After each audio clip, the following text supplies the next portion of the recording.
Lale marhaban da zuwa Gwani Mai Ismi TV, danna subscribe sannan a danna ƙararrawa domin samun fa'idoji masu amfani. Lale marhaban da zuwa Gwani Mai Ismi TV. Bismillahirrahmanirrahim. Allahumma salli salatan muhsinatan wa sallim salaman muhsinan ala sayyidil muhsinina wa imamil muhajjalina sayyidina wa nabiyina Muhammadin sallallahu alaihi wasallam. Jama'a assalamu alaikum, barkamu da warhaka, barkamu da sake saduwa da ku akan wannan YouTube channel mai suna Gwani Mai Ismi TV. Alhamdulillah, masha Allah, Allah ya tabbata mana da alkhairinsa. Wannan YouTube channel mai suna Gwani Mai Ismi TV guri ne da muka saba yin bayani game da fa'idoji daban-daban, dauka daga kan tsirrai, ganyayyaki, saiwoyi da kauciccika da furanni da dai sauran abubuwan da suke da alaka da itatuwa. Haka bangaren da ya shafi ayoyin alkur'ani, surorin alkur'ani, sai sauka ta alkur'ani, ma'ana hizbi na alkur'ani da kuma wasu sunayen Allah daga cikin asma'illahi husna da muka yi bayanin fa'idoji daban-daban a wannan bangaren. Sannan bangaren ilimin muka irin su ilimin astronomy, ilimin tanjim, ilimin rauni, fassara mafarki da dai wasu karatuttuka da muka dan yi kokarin tabowa daban-daban, duka dai akan wannan YouTube channel mai suna Gwani Mai Ismi TV. Alhamdulillah, masha Allah, Allah ya tabbata mana da alkhairinsa. Kuma domin ci gaba da samun wasu fa'idoji masu muhimmanci, masu girman gaske, sai a yi kokari a danna subscribing. Bayan an danna subscribing sai a danna alamar ƙararrawar sanarwa. Ta hanyar haka zai baka dama ko ya baki dama sai da muka saki wani sirri ko wata fa'ida za a sanar da kai ko a sanar da ke. Sannan lambar mu da muka saba yin bayani ta shafin mu na WhatsApp da Telegram ita ce +234 81 33 33 22 89, ma'ana alamar tara plus kenan 2 3 4 sai 8 1 3 3 3 2 2 8 9. Ita ce lambar da muke amfani da ita ta shafi mu na WhatsApp da Telegram gabaki daya. Masha Allah, alhamdulillah, Allah ya tabbatar mana da alkhairinsa. A yau za mu ci gaba da wasu bayanai da muka saba ko in ce muka fara game da sirrin da ya shafi dafa'i, kariya, tsari daga sharrin wani azzalimi ko azzalima, musamman ma iya cewa barawo ko barauniya, musamman masu shiga gida ko kanti, shago ko kuma a gona ko dai wani guri inda ba a son su shiga. Dafa'i ne wanda Allah subhanahu wataala ana samun kariya daga gurin shi in Allah ya so ya yarda. Mun fara bayani a wancan karo kuma sai aka sami tangarda, sai ya zamanto bayanin ya yanke, ba mu kai ga ƙarashen bayanin ba sai bayanin ya riga ya yanke. To za mu ɗora, za mu ci gaba da bayani kuma da wasu ma fa'idoji da suke da alaƙa da wannan rukunin in Allah ya so ya yarda. Kamar yadda muka fara bayani cewar sirri ne da akan yi na kafi, na dafa'i, na tsari daga wani mugu ko muguwa ko azzalimi ko azzalima ko kuma wani ma iya cewa mai dogon hannu ko a ce mai ɗan hali, wato ɓarawo kenan, wanda insha Allah rabbi Allah zai kiyaye, zai tsare, kuma Allah ya kiyaye mu, Allah kuma ya tsare mu da dukkan wani sharri da wani abin cutarwa da wani abin zama matsala a rayuwa. Yadda muka yi bayanin, muka ce ana rubuta suratul qari'a, ma'ana al-qari'atu, ko kuma in ce ana rubuta suratul quraish li'ilafi. Ana rubuta suratul quraish li'ilafi kenan, kamar yadda muka yi wancan bayani a farko. Ana rubuta ta ne kafa uku, ko in ce ma'ana uku da 'ya'ya da wasali, kafa uku da 'ya'ya ba wasali, kafa uku ba 'ya'ya ba wasali, kafa 9 kenan surar gaba daya. Amma ana kiranta mai wake-wake, ko a ce wasu kan ce mata mai wake-wake, ma'ana kafa uku da 'ya'ya da wasali, kafa uku da 'ya'ya babu wasali, kafa 3 ba 'ya'ya ba wasali, wanda muka yi bayani kuma cewar yadda ake rubuta ilafin ana rubuta ta ne a takarda. Ma'ana kamar yadda na san masu kallo za su ga hotonta a takarda yadda aka rubuta ta din. To idan aka yi wannan rubutun guda 5 za a yi, kowace takarda za a yi kafa 9, kowace takarda za a yi kafa 9. 'Ya'yan nan kuma su ne ɗige-ɗige, kamar ƙafun tana da ɗigo, shinun tana da ɗigo, ba'un tana da ɗigo, zalin yana da ɗigo, haka dai waɗannan ɗige-ɗigen su ake ce mai 'ya'ya. To in aka ce babu 'ya'ya ba wasali, to za a yi gundarin baki ne, ba za a yi ɗige-ɗigen ba, sannan kuma ba za a ainihin yi wasali, ba za a wasalce shi ba. In ko aka ce da 'ya'ya kawai babu wasali, to za a yi bakin da ɗige-ɗigen bakin. In kuma aka ce da 'ya'ya da wasali, to za a yi gundarin bakin da ɗigo, ma'ana 'ya'yan kenan, da kuma wasali za a wasalce. To wannan shine ake rubuta kamar yadda muka ce muka yi bayani a karo na farko wanda kafin lokacin ya yanke. Sai na ce to ana rubuta ta ne kafa 9 a kowace takarda guda ɗaya. Bayan an gama sai a naɗe, sai a yi laya.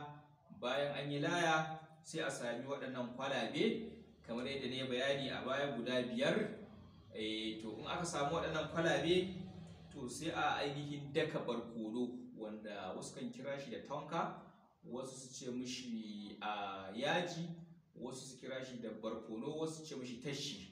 Duk ya danganci ne da yanayin hausar, wasu ce tonka, wasu ce tashi, wasu ce barkono, wasu ce yaji. To shi ake dakawa. In aka daka garin da ɗan dama sai a zuba shi cikin kwalbar. Idan ya rabin kwalbar sai a ɗauki laya ɗaya sai a saka, sannan sai a ƙara cike wannan kwalbar da barkonon nan, sai wannan ainihin kwalbar ta cika dam da wannan barkono. Layar tana tsakiyar wannan barkonon, a ƙasan kwalbar har zuwa rabin kwalbar an zuba barkono, sannan an ɗora laya. To daga nan kuma za a zuba barkono har zuwa a cikin bakin kwalbar, ma'ana a cike kwalbar gabaki ɗaya. To bayan an zuba ainihin waɗannan layoyin a cikin waɗannan kwalban, wadda kowace kwalba sai da aka zuba barkono ta rabi, sannan aka ɗora layar akan barkonon, sannan aka zo aka cike. To an yi layuka guda 5, kwalba 5 kenan, tunda na faɗi na ce kwalba 5 za a nema, kamar irin waɗannan kwalabe haka guda 5. To idan aka sami kwalabe guda 5 ɗin nan kamar haka, aka sassa su a cikin ainihin wato aka zuba barkonon aka ɗora layar a ciki, to za a sami kusurwa ne na gida ko na shago ko na gona ko dai na wani wuri da ake buƙatar tsarewa da kiyayewa da wata masifa.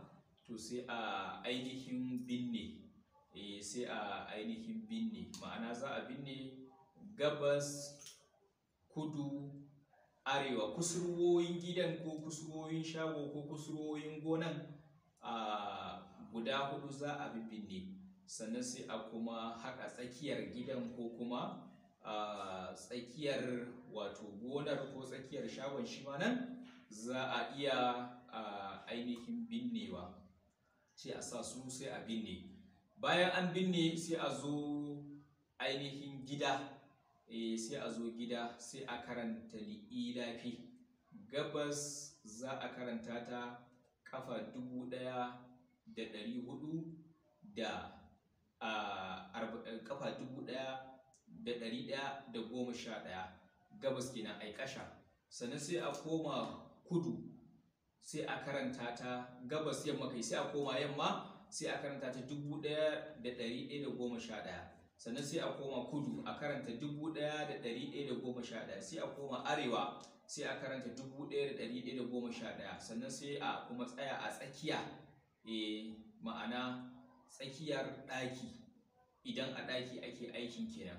Idan kuma a wani wuri ne mai ainihin faɗi, bayan an kalli gabas an yi wannan adadin, an yi kudu an yi yamma, an yi kudu an yi arewa, to sai kuma a ainihin ƙara dawowa tsakiya a ƙara kallon gabas, sannan sai a ƙara karanta ta wannan adadin. Ma'ana dai 1411 za a yi ne sau biyar.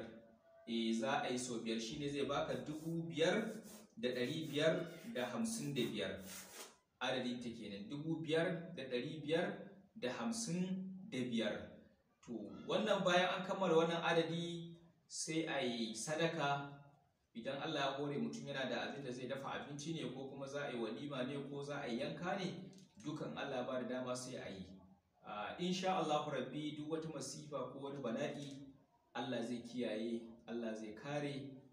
Sannan idan har an riga an binne, kamar misali za a iya binnewa yau sai a fara aikin yau, kuma aiki ne wanda idan mutum shi kadai zai yi, ya ga yana da sadari da dama, yana da kokari da jajircewa da zai iya aikin a dare guda, to za a iya yin aikin kai nan gabas kudu, gabas yamma kudu arewa, sannan sai kuma ka zo tsakiya.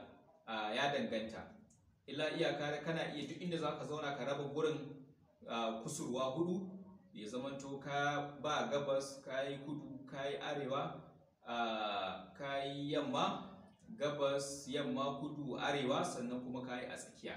So aka ake aikin. Idan ko mutum ba shi da halin da zai iya yi lokaci guda, to kana iya zaunawa. Misali idan yau ka yi gabas, gobe sai kai adadin yamma, jibi sai kai kudu, gata sai kai arewa, citta sannan sai ka zauna tsakiya, ma'ana kwana na 5 kenan sai ka yi aikin. Kuma aikin shi ba sai lallai a inda aka binne layar ake yi ba. Ana iya binne layar a wani wuri sannan ka dawo gida, ko ka zo inda masallaci ko duk inda kake so za ka yi aikin sai ka yi aikin, amma dai da niyya da nufin wannan guri da aka yi wannan kafin, kar Allah ya ba wani iko ko wata iko da za su iya shigowa wannan guri su banna ko su ta'adi, ko a ce a yi sata da dai makamantan irin wannan. To insha Allahu rabbi, idan Allah ya so ya yarda, in dai aka samu aka aikata wannan, to za a sami kariya da tsarewa daga wurin Allah subhanahu wata'ala. Sannan kashi na biyu, akwai wani kafin shi ma kuma shi ma kafi ne wanda yake da mutukan ƙarfi, yana da mutukan tasiri sosai. Shi kuma alƙari'atu ce ake rubutawa. Alƙari'atu ce ake rubutawa. Ita ma na san insha Allah rabbi masu kallo za ku iya ganin hoton rubutun a jikin wannan bidiyo. Ita kuma yadda ake rubuta ta, ita ma ana rubuta ta ne ƙafa uku. Ƙafa uku, surar gabaki ɗaya suratul qari'a. Ita ma kamar yadda ake rubuta li'ilafi, haka ita ma ake rubuta ta, amma ita ma ɗin ana yi ne uku da ƙafa ɗaya da ƴaƴa da wasali, ƙafa ɗaya ba ƴaƴa, babu ƴaƴa, ba wasali kai amma da ƴaƴa, ƙafa ta uku kuma ba ƴaƴa ba wasali. Wake kenan ake kiran rubutun, ma'ana ƙafa uku da za a rubuta na alƙari'atu, ƙafa ɗaya da ƴaƴa da wasali, ƙafa ɗaya da ƴaƴa ba wasali, ƙafa ɗaya ba ƴaƴa ba wasali. Kamar yadda muka yi bayani da ilafi, waɗannan ɗige-ɗigen su ne ƴaƴa. To bayan an kammala ita wannan alƙari'atun, sai a naɗe ta.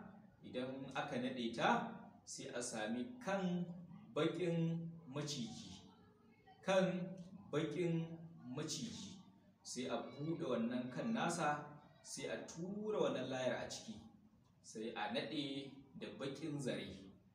Sai a naɗe da baƙin zare, ko kuma zaren da makauniya ta kaɗa.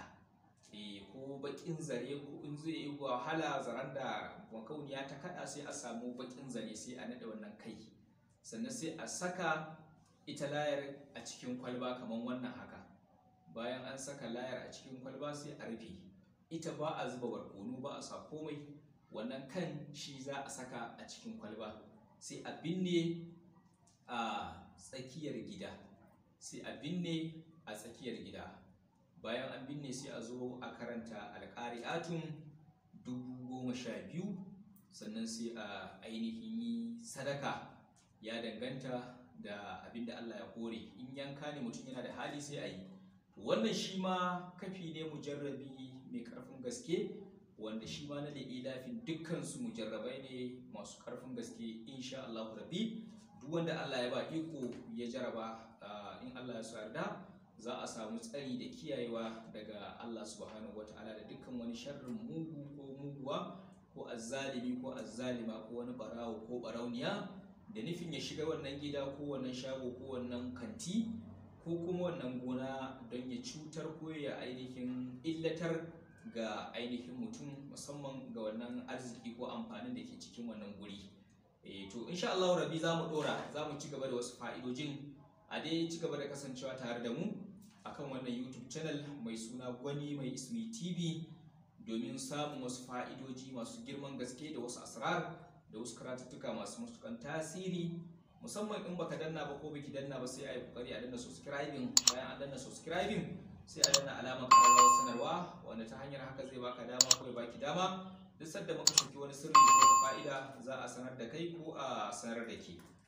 Masha Allah, alhamdulillah. Lambar kuma da muka saba yin bayani, lambar mu ta shafi mu na WhatsApp da Telegram, lambar ita ce +234 81 33 33 22 89, ma'ana alamar tara plus kenan 2 3 4 8 1 3 3 3 2 2 8 9. Masha Allah, alhamdulillah. Allah ya tabbata mana da alkhairinsa. Gwani Mai Ismi TV. Lale marhaban da zuwa Gwani Mai Ismi TV. Danna subscribe sannan a danna ƙararrawa domin samun fa'idoji masu amfani. Lale marhaban da zuwa Gwani Mai Ismi TV.